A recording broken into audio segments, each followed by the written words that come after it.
for war. The press whipped up American sympathies for the people of Cuba. Two New York newspapers, Joseph Pulitzer's World and William Randolph Hearst's Journal, competed to print the most grisly stories about Spanish atrocities or wartime acts of cruelty and brutality. The publishers knew that war with Spain would boost sales of their newspapers. So here is an example of one of the newspapers. So starting at the top, who destroyed the Maine? $50,000 reward, outrage, talking about criminals, and then other like thrilling stories and mass of shattered steel. And this comes after an event that happens in the harbor of Cuba.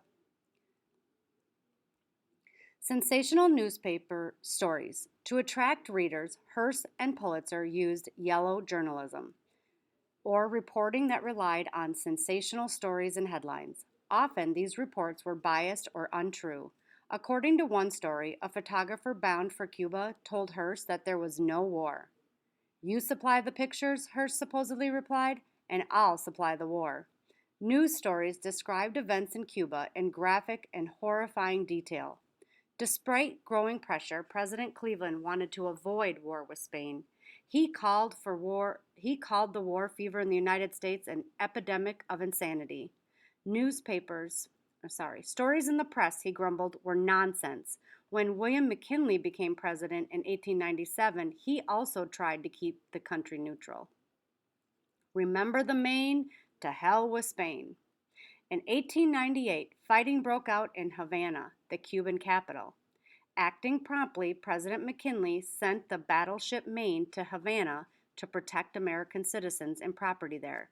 Remember that one of the functions of government is to protect its people, and Americans have invested in some of the infrastructure in Cuba. They also have plantations there, so they want to have a military ship in the harbor in case anything happens. So it's just there for preventive measures and to make sure that they're there for any Americans. On the night of February 15th, the Maine lay at anchor in Havana Harbor. Just after the bugler played taps, a huge explosion ripped through the ship. The explosion killed at least 260 of the 350 American sailors and officers on board. The yellow press pounced on the tragedy. "Destruction of the warship Maine was the work of an enemy," screamed one New York newspaper.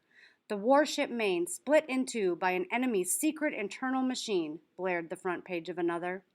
The real cause of the explosion remains a mystery. Most historians believe that a boiler blew up or that there was an accident in the ship's own ammunition hold. But Americans, urged on by Pulitzer and Hearst, clamored for war. "Remember the Maine," they cried. Still hoping to avoid war, McKinley tried to get Spain to talk with the Cuban rebels. In the end, however, he gave in to war fever.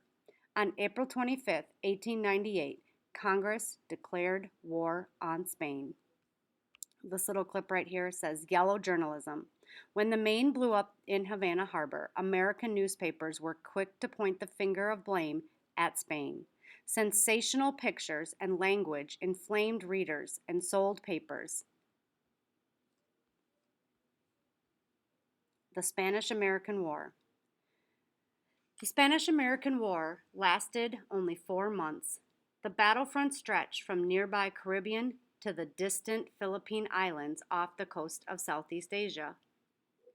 2 months earlier, Assistant Secretary of the Navy, Theodore Roosevelt, had begun making preparations for a possible war with Spain.